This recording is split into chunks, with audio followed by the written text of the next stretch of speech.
Donc, si vous voulez, ce matin, il y a au moins 3 intervenants qui avaient donné certains sondages en disant il y a les 2 tiers, des 2 côtés, qui souhaitent une solution à 2 États.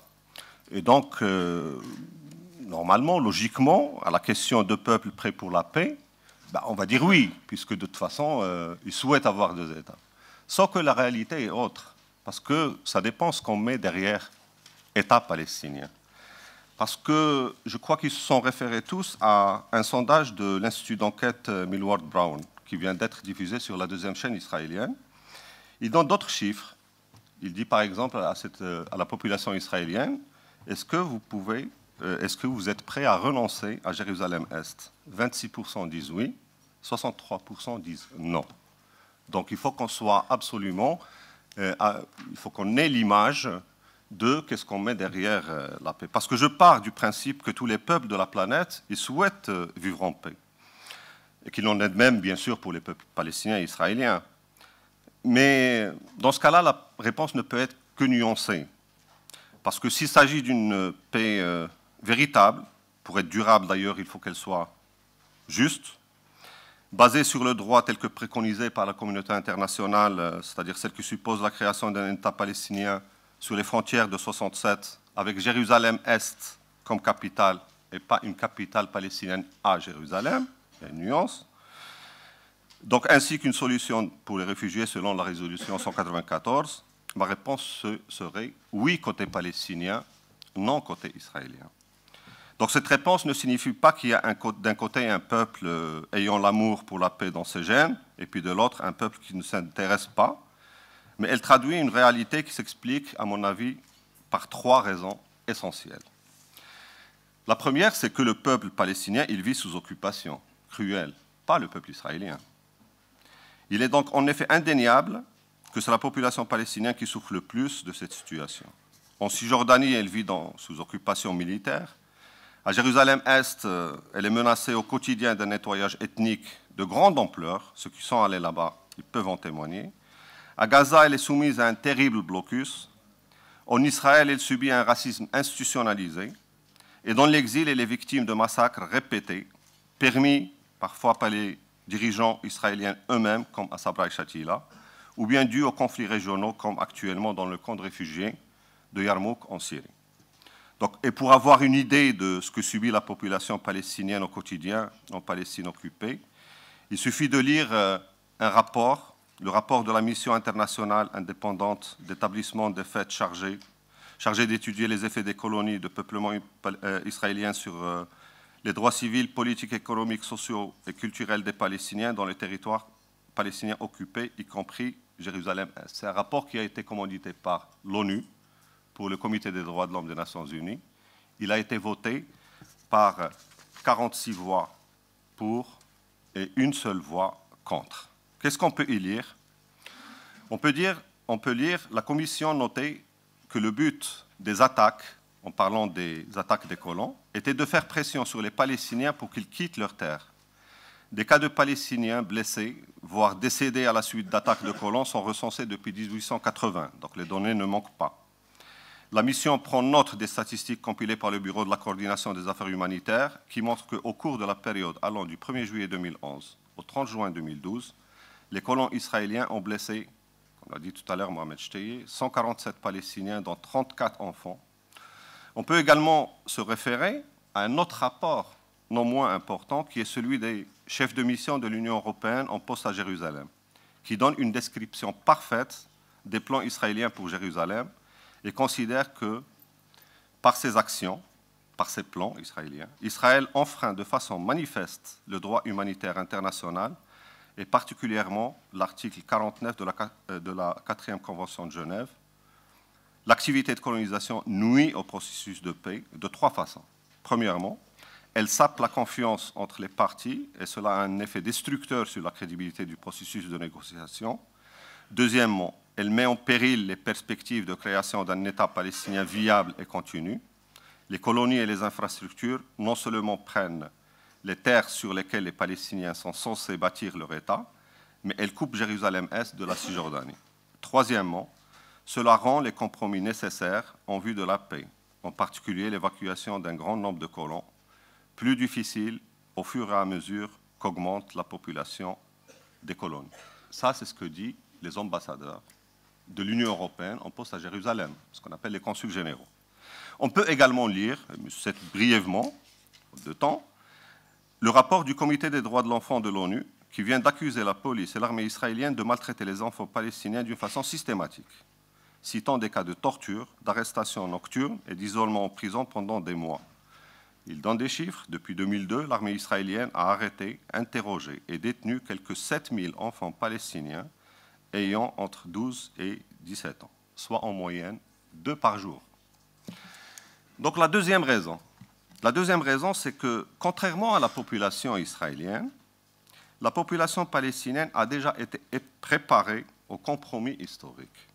Ça a commencé, je dirais, en 1988, lors du Conseil national de l'Organisation de libération de la Palestine à Alger, où elle a décidé d'opter pour la solution à 2 États, avec un État palestinien sur 22% de la Palestine historique, c'est-à-dire sur la ligne de 1967, donc un État palestinien avec Jérusalem-Est comme capitale.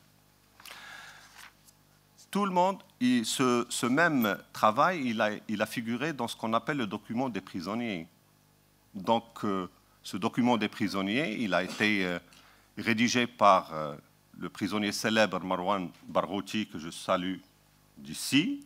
Et d'ailleurs, comme vous le savez, il y a une campagne internationale qui a été initiée en faveur de sa libération, la libération de tous les prisonniers politiques palestiniens, qui est présidée par 5 prix Nobel de la paix qui appartiennent aux 5 différents continents. Mais il y a aussi la gauche palestinienne, Ahmed Saadat, du Front populaire de libération de la Palestine. Mais il y avait également Abdelaziz Douek, qui est Hamas et qui est le président du Conseil législatif palestinien. Donc ils se sont mis d'accord sur un programme qui parle de l'État palestinien sur les frontières de 1967. Donc dans la classe politique palestinienne, il y a unanimité sur cette solution qui est en fait celle qui est préconisée par la communauté internationale. Et dans une récente enquête d'opinion réalisée par le Centre palestinien de recherche politique et de sondage, une majorité des 2/3 de la population palestinienne soutient la solution de 2 États et estime que si un accord de paix est conclu entre Abbas et Netanyahou, la plupart des Palestiniens voteront oui à cet accord. Ils sont par contre 70% à ne pas croire à la réussite des négociations en cours et 75% qui refusent tout règlement qui comprenait une période de transition de 10 jours, de 10 ans, au cours de laquelle les forces israéliennes resteraient dans la vallée du Jourdain.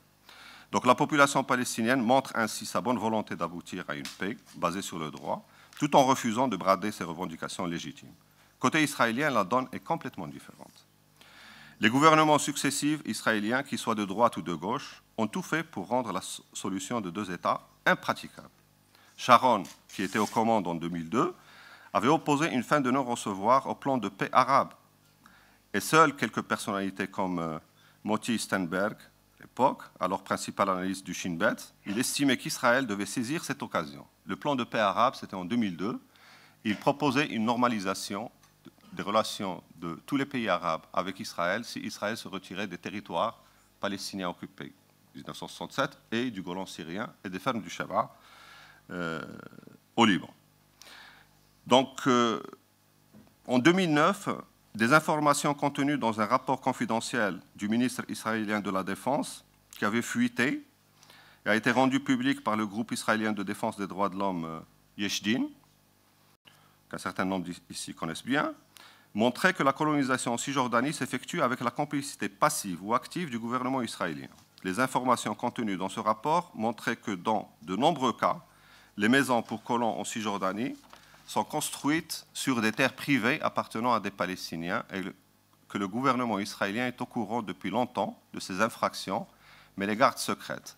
Tout ceci, on le savait, nous le savions avant. Mais donc tout ceci, on le savait, mais le problème, c'est que maintenant, c'est devenu officiel. Donc je ne vais pas vous lire un peu tous les témoignages d'Israéliens qui, justement, détaillent toutes ces données que je suis en train de dire, mais de toute façon, apparemment, les actes ils seront publiés, donc vous aurez la possibilité de lire ce que je... Donc le troisième point, c'est l'impunité dont bénéficie Israël, qui ne favorisera pas le réveil des Israéliens. Cette impunité, justement, elle donne l'impression aux Israéliens qu'en quoi leurs dirigeants, ils ont raison. Parce que tant qu'ils ne payent pas le prix, tant qu'Israël n'est pas montré du doigt, le gouvernement israélien, il continue sa fuite en avant, et puis ça ne favorise pas, justement, l'émergence d'une force de paix réelle en Israël, qui existe. Et je tiens à rendre hommage à tous ces Israéliens courageux et ces ONG courageuses qui font un travail remarquable. Donc c'est ça les 3 points qui ont fait que le peuple palestinien, il est prêt pour la paix, mais pas le peuple israélien. Et pour conclure, donc, je vais la lire, la conclusion. Le peuple palestinien n'a que trop payé la négation de ses droits à une situation de conflit à plus ou moins basse intensité pour n'y aspirer fortement. En même temps, le manque de crédibilité d'une paix à portée de main est déstabilisant pour la société tout entière et pourrait pousser au nihilisme et à l'autodestruction du projet national. Côté israélien, la situation ni guerre ni paix peut être ressentie comme pouvant se prolonger à l'infini dans la mesure où on peut vivre très correctement en se bouchant les yeux et où on semble pouvoir s'en accommoder. La fragmentation de la société rend difficile à formuler la perspective d'un avenir national crédible, d'où la tentation de se mettre la tête dans le sable. Mais malgré cette complexité, la paix juste et durable entre Palestiniens et Israéliens est toujours possible. Mais ceci suppose une forte implication de la communauté internationale et une vraie volonté politique pour imposer la justice et pour qu'il y ait réparation. On ne peut pas se cacher éternellement derrière la nécessité de négocier à l'infini, au risque de voir la situation se détériorer encore et encore. Il n'est absolument pas responsable de croire que des négociations bilatérales, sans une réelle implication de la communauté internationale, et non des seuls États-Unis, qui ont démontré depuis fort longtemps que leur alliance stratégique avec Israël passe avant la justice, puissent déboucher sur une solution viable. Le déséquilibre dans les rapports de force est tellement flagrant qu'imposer des négociations dans des conditions reviendrait à ne pas chercher la paix. Yuri Avneri disait « Si vous avez un conflit entre 2 parties, tel un loup et un agneau, vous devez disposer d'un tiers dans la chambre, juste pour s'assurer que la partie 1 ne va pas prendre la partie 2 pour son dîner au cours de négociations. » Moi, je vais ajouter, si on ne met pas une personne tierce, les négociations peuvent continuer, mais à condition de changer d'agneau tous les jours. Et merci.